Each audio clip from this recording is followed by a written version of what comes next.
Olá, seja muito bem-vindo ao canal Plenamente. E o assunto por aqui hoje são as fases do desenvolvimento humano e faz parte da série de vídeos Como Entender e Respeitar o Seu Filho. Por isso, se você não assistiu o primeiro vídeo dessa série, corre, assiste lá. Aproveita e se inscreve no canal para não perder nenhum vídeo e entender tudo bem direitinho. Pois bem, vamos ao assunto. Se tudo der certo e nós chegarmos até a velhice, todos nós, independente do local de nascimento, passamos pelas mesmas fases.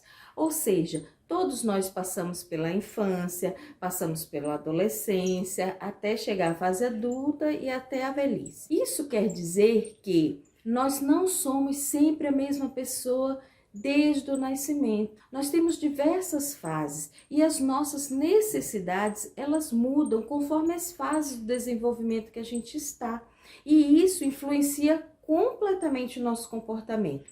Por isso, é muito importante você entender um pouquinho de cada fase para você saber o que esperar e o que não esperar do seu filho. Muitas vezes os pais exigem de uma criança muito pequena um comportamento de adulto, ou às vezes exigem do adolescente um comportamento infantil, muito submisso. E isso também não é possível. Então, presta bem atenção para você pegar os pontos chaves de cada fase, se localizar para que você possa entender e respeitar o seu filho. A primeira fase que nós vamos falar, nós vamos chamar aqui de fase do ninho, e ela vai dos 0 aos 3 anos de vida. Nessa fase, o bebê ele é completamente dependente, porque nós somos mamíferos e nós não conseguimos sobreviver assim que nós nascemos sem o cuidado do outro. Nós precisamos ser alimentados. Até porque o nosso sistema nervoso, ele também não está maduro quando a gente nasce. O sistema nervoso, ele vai amadurecendo conforme a criança vai se desenvolvendo. Ele acontece completamente até os 5 anos de vida. Nós chamamos esse processo de mielinização, que é quando essa irrigação nervosa, ela chega de maneira madura até todos os membros e permite uma maior autonomia. Uma das características dessa fase são as famosas birras, e os pais ficam desesperados sem saber como agir. Eles ficam constrangidos, não querendo que as outras pessoas julguem, e eu não sou um bom pai, eu não sou uma boa mãe, eu não sei educar meu filho, e aí no geral existe uma grande confusão. Às vezes os pais são muito permissivos ou às vezes os pais são muito autoritários. Mas a birra, ela tem a ver muito mais com coerência do que com falta de respeito. A criança, ela simplesmente está testando os elementos do ninho. Então, se hoje eu tô de bom humor e tô com um dinheirinho folgado, o que meu filho quer, eu vou lá e sem refletir muito, eu concedo para ele o que ele está querendo. Mas se no outro dia eu estou de mau humor ou estou com dinheiro curto, aquela mesma coisa que eu autorizei naquele dia, hoje eu não deixo, hoje eu não autorizo. E a criança fica sem entender nada. E ela tá com aquela energia toda de vontade para colocar para fora e ela vai fazer uma birra. Então, a birra, ela não tem a ver muito com falta de respeito. A criança, ela está testando, ela está nessa primeira fase em que ela está tentando entender o mundo à sua volta. Uma coisa muito importante nessa fase é que por volta de 1 aninho e 8 meses, a criança está formando suas memórias afetivas. O que isso quer dizer? Quer dizer que tudo que ela já viveu até então, ela vai começar a identificar que é bom ou que é ruim. Isso eu gosto, isso eu não gosto. Mas ela não sabe nomear. E ela nem sabe como expressar isso. Então, o que acontece nas birras muitas vezes? A criança, ela está com raiva, ela está mostrando uma insatisfação e os pais constrangidos reprimem aquilo. Digam, não faça isso, que isso é feio, isso é errado. E a criança vai começar a entender que manifestar a sua raiva é errado. Assim também como a alegria. Às vezes a criança está eufórica, correndo, pulando, gritando, e o pai fica constrangido com aquele barulho e diz, para com isso, meu filho, isso é feio, deixa de ser mal educado, não é assim que se comporta. E a criança fica assim, sem entender nada, isso é errado sentir isso, mas isso é tão bom. O que os pais poderiam fazer, né? Deveriam fazer? Nomear para a criança o que ela está sentindo. Filho, você tá alegre, não é? É muito bom sentir isso que você tá sentindo. Seu amiguinho veio brincar com você, você ganhou um brinquedo novo, mas aqui a mamãe tá trabalhando, o papai tá conversando. Faz assim, vai lá pro quintal ou vai lá pro seu quarto. É que aí você coloca toda essa energia para fora. É muito bom sentir o que você tá sentindo. Isso é alegria. A mamãe também fica muito feliz. Às vezes eu sinto isso também, é muito bom. Coloca isso para fora, canta, brinca, é muito bom, mas existem os locais para isso. Assim também como a raiva, né? Filho, isso que você está sentindo é raiva. Você queria muito esse biscoito, né? Você queria esse brinquedo, mas hoje não dá, certo? E desse jeito que você está agindo, se jogando no chão, fazendo pirraça, não vai resolver. Quando você chegar em casa, a mamãe vai dar uma bola para você chutar, uma almofada para você socar, que é para você colocar para fora isso que você está sentindo, que se chama raiva. E é um sentimento ruim, deixa a gente desconfortável, então não fique com isso dentro de você. Você vai colocar isso tudo para fora, mas lá em casa não é aqui. Porque colocar aqui, fazer isso tudo que você está fazendo não vai resolver. É por isso que quando a gente chega na fase adulta, a gente não sabe expressar o que a gente sente, porque a gente foi muito reprimido. Isso é errado, isso é feio, isso é falta de educação. E aí a gente não sabe como se expressar. Ou a gente engole tudo que sente, ou a gente coloca para fora de maneira inadequada. E seria muito bom se todos nós tivéssemos esse conhecimento de respeitar o que a criança está sentindo e nomear. E, na medida do possível, ser coerente. Vamos então para a próxima fase. Nós vamos chamar a próxima fase de fase da esfera dos pais. E ela vai dos 4 aos 7 aninhos. Por que a gente chama de fase da esfera dos pais? Porque nessa fase, os pais, eles são o que há para a criança. Não é à toa que às vezes a gente brinca com as crianças e diz assim: ah, o seu pai é feio. E a criança diz: não, o meu pai é o homem mais bonito do mundo, a minha mãe é a mais bonita, o meu pai é o mais forte. Porque nessa fase a criança ela olha com muita admiração para os pais. A dica importante para essa fase é cuidado com o que você faz. Porque muito mais do que você fala para a criança é o que você faz que ela vai imitar. Então, ela está ali copiando e admirando os pais nessa fase. A próxima fase nós vamos chamar de esfera social e ela vai dos 7 aos 12 anos.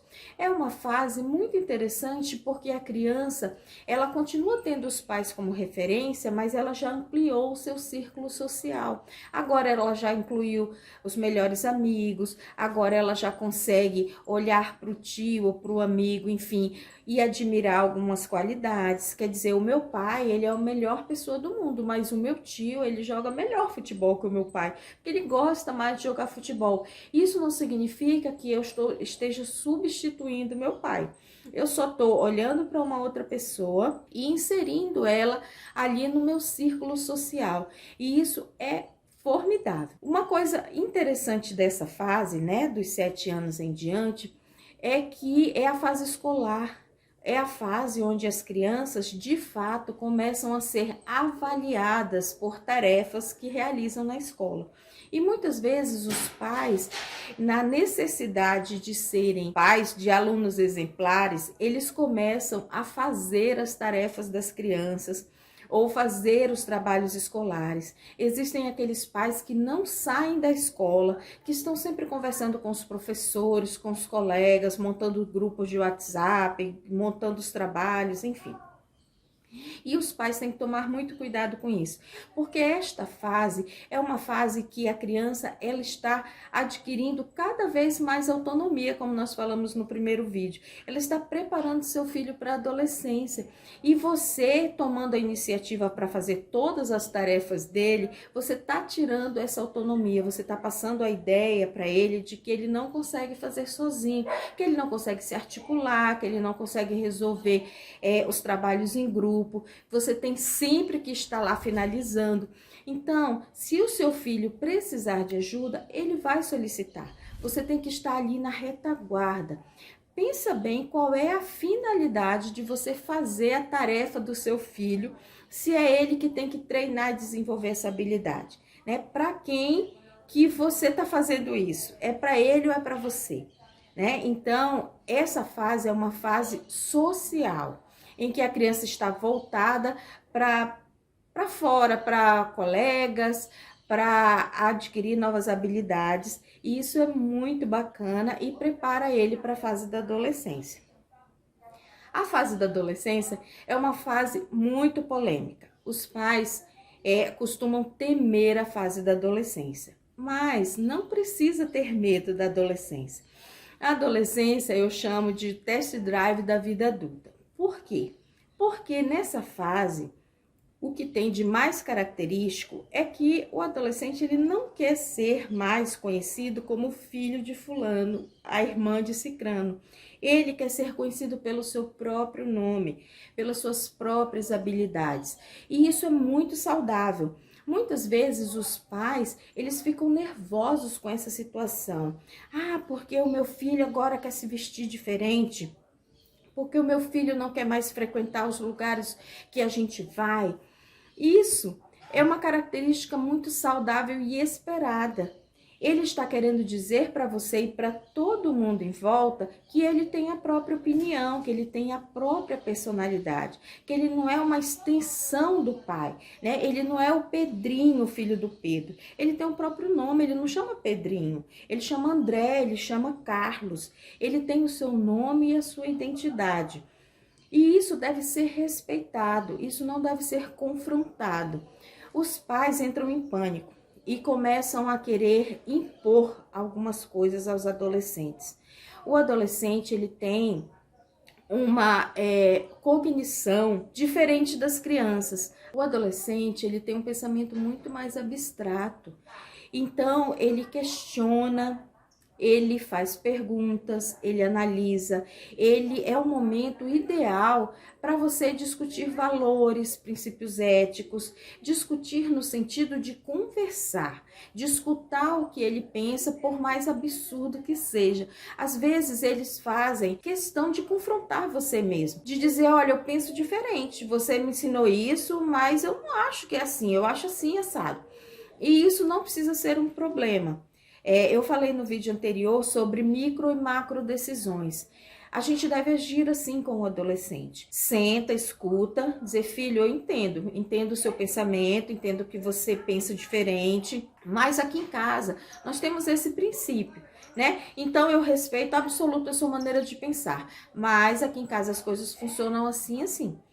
Os pais, eles ficam completamente em pânico quando o filho discorda, e eles tomam atitudes extremas.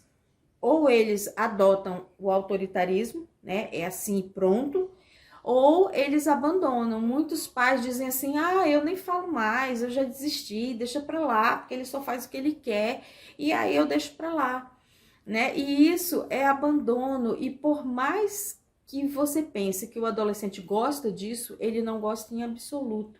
O adolescente, ele gosta de ser ouvido e gosta de ser respeitado, cuidado, por mais que ele não demonstre isso, por mais que ele demonstre que ele é durão, né, que ele não precisa de nada.